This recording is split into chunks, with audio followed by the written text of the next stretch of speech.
आप देख और सुन रहे हैं Anwar Shahid YouTube channel. Pakistan steel क्या दोबारा चल पड़ेगा?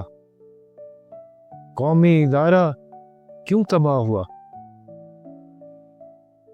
पाकिस्तान स्टील में इख्तियारात की कशमकश में कराची के अखबार द न्यूज़ इंटरनेशनल को इसके रिपोर्टर को धोखा देकर इस्तेमाल किया गया, लेकिन लाहौर के अंग्रेजी अखबार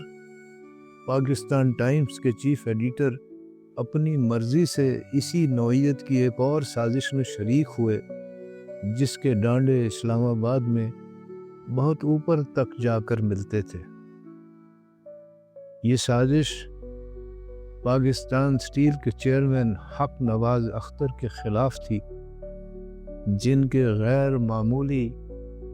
जज्बे हुब्बुल वतनी के जिक्र से इस सीरीज का आगाज हुआ। अख्तर साहब के खिलाफ इस जोड़ तोड़ में हुकूमत के करीब एक मजहबी सियासी जमात के ज़ेर असर पाकिस्तान स्टील की एक ट्रेड यूनियन को भी इस्तेमाल किया गया। इसके ज़रिए अख्तर साहब के खिलाफ बेबुनियाद इल्ज़ामात पर मबनी मुहिम का आगाज़ करवाया गया, जबकि मीडिया में उनके खिलाफ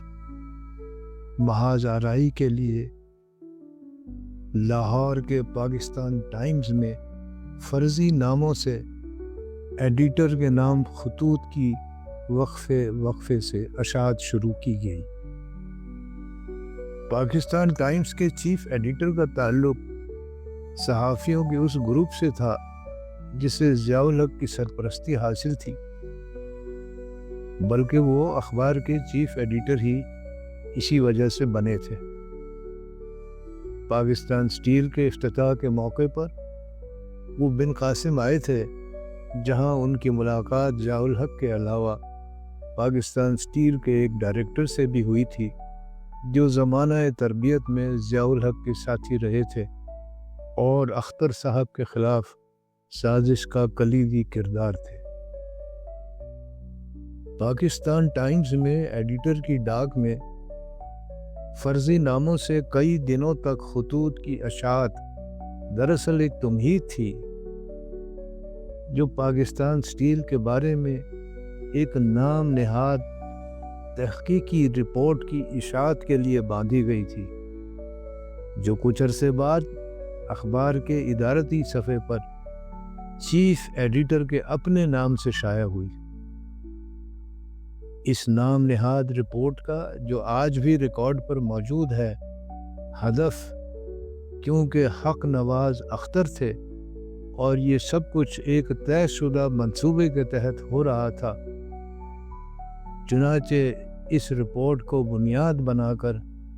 अख्तर साहब को OSD बना दिया गया और उनके खिलाफ नाम नेहाद इंक्वायरी शुरू कर दी गई। इस साजिश का इंतहाई शर्मनाक पहलू ये था, जो अब तारीख का हिस्सा बन चुका है, कि अखबार के चीफ एडिटर पाकिस्तान स्टील के बारे में तहकीक तो क्या करते, बदहोशी के आलम में उन्हें इतनी फुर्सत भी मयसर नहीं आ सकी थी कि जो कुछ उन्हें छापने के लिए दिया गया था उस पर एक नज़र ही डाल लेते और उसमें से आवर मार्केटिंग डिपार्टमेंट यानी हमारा मार्केटिंग डिपार्टमेंट वाला जुमला निकलवा देते, जिससे साफ जाहिर होता था कि उन्हें ये रिपोर्ट पाकिस्तान स्टील के ही किसी करता धरता ने लिख कर दी है। वो कौन हो सकता था, इसका अंदाज़ा लगाना मुश्किल नहीं। गुलाम गर्दिश की सियासत का आईनादार ये वाक़या, जो अपना सबूत आप है, बताता है कि पाकिस्तान स्टील की बदनामी किसको और क्यों मतलूब रही और इस सिलसिले में मीडिया को कैसे इस्तेमाल किया गया। हक नवाज अख्तर साहब को कौमी इदारे के लिए उनकी खिदमात का सिला उन्हें बदनाम और ख्वार किए जाने की सूरत में दिया गया। उनके खिलाफ कोई जुर्म तो क्या साबित होता, इंक्वायरी का मकसद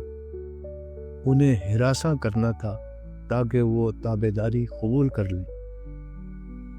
لیکن اختر صاحب جنہوں نے ہمیشہ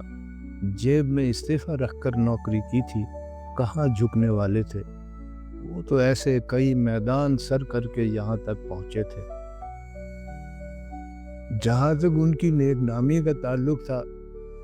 تو اس کے لیے ان کے موترف محمد خان جنیجو کی کابینہ میں وزیر پیداوار خاقان عباسی کا اخبار میں یہ بیان ہی کافی تھا کہ انہوں نے اپنی زندگی میں حق نواز اختر سے زیادہ ایماندار افسر نہیں دیکھا۔ ان حالات میں جب اختر صاحب استعفیٰ دینے کی تیاری کر رہے تھے،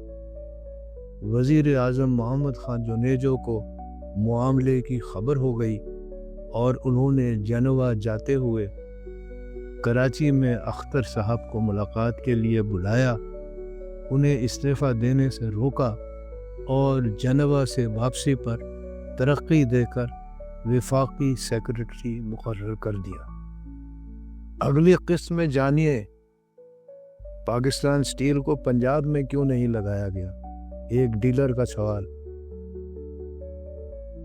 اور اس کا دلچسپ جواب۔